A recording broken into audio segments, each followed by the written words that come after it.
और अब बात महाराष्ट्र की, तो मुख्यमंत्री एकनाथ शिंदे और उप मुख्यमंत्री देवेंद्र फडणवीस की 9 महीने की पुरानी सरकार की छवि को रविवार को सबसे गहरी चोट पहुंची है, जब केंद्रीय गृह मंत्री अमित शाह द्वारा महाराष्ट्र भूषण अवार्ड 2022 से सम्मानित किए जाने के बाद अप्पा साहेब धर्माधिकारी के कम से कम 12 अनुयायियों को लू लगने से मौत हो गई। क्या शिंदे की लापरवाही से हुई वारदात? देखते हैं अंदर की बात में। नई मुंबई के खारघर में आयोजित महाराष्ट्र भूषण पुरस्कार समारोह में गर्मी से 13 लोगों की मौत के बाद हंगामा मच गया। 600 से अधिक लोगों को हीट स्ट्रोक का सामना करना पड़ा है, इसलिए मरने वालों की संख्या बढ़ने की उम्मीद है। आरोप लगाया जा रहा है कि एकनाथ शिंदे ने शक्ति प्रदर्शन की उम्मीद में बड़ी संख्या में लोगों को इकट्ठा किया, लेकिन कोई सुविधा नहीं दी, इसीलिए लोगों की मौत हो गई। शिंदे की घोर लापरवाही के लिए आलोचना हो रही है। कार्यक्रम में महाराष्ट्र, मध्य प्रदेश, कर्नाटक और गुजरात से 20 लाख से ज्यादा लोग आए, लेकिन लोगों के लिए कोई मंडप नहीं बनाया गया। लोगों के खुले में बैठने की व्यवस्था की गई।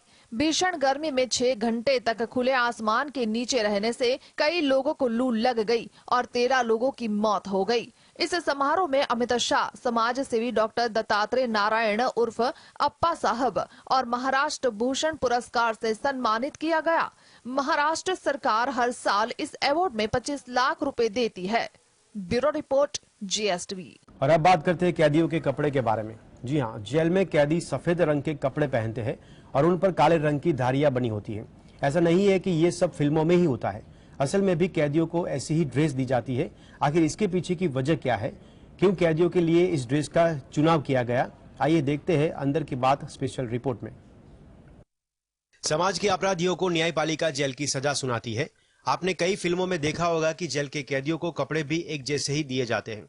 जेल में कैदी सफेद रंग के कपड़े पहनते हैं और उन पर काले रंग की धारियां बनी होती है। आखिर इसके पीछे की वजह क्या है? क्यों कैदियों के लिए इस ड्रेस का चुनाव किया गया? आइए जानते हैं। कैदियों के इस तरह के कपड़े पहनने के लिए दी जाने की वजह इतिहास से जुड़ी हुई है।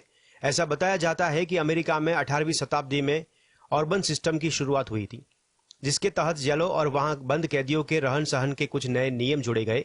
इसके बाद से ही आधुनिक जेलों की शुरुआत हुई थी। हालांकि ऐसा नहीं है कि पूरी दुनिया की जेलों में कैदियों के लिए एक जैसी ड्रेस हो।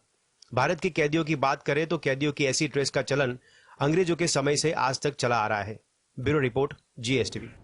सऊदी अरब सहित 23 देशों के तेल उत्पादन कम करने के फैसले के बाद हर रोज लगभग 19 करोड़ लीटर क्रूड ऑयल का उत्पादन कम हो जाएगा और अब आने वाले समय में भारत में डीजल पेट्रोल की कीमतें भी बढ़ सकती है। क्या है वजह? देखते हैं अंदर की बात में। सऊदी, रूस सहित ओपेक प्लस के सदस्य देशों ने आने वाले समय में तेल उत्पादन में कटौती करने का फैसला लिया है। ओपेक प्लस की इस घोषणा ने पूरी दुनिया की चिंता बढ़ा दी है।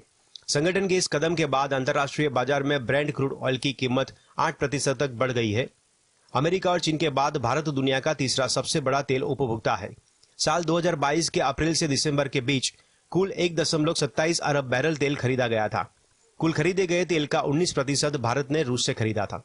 पिछले 9 महीनों की लिस्ट देखें तो पाएंगे कि भारत सबसे ज्यादा तेल रूस से ही खरीदता था।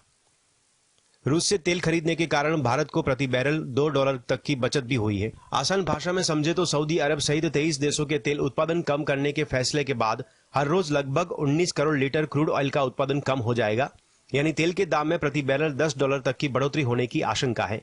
इन देशों के इस फैसले का असर भारत के पेट्रोल डीजल के दाम पर भी पड़ सकता है। Bureau report, GSTV।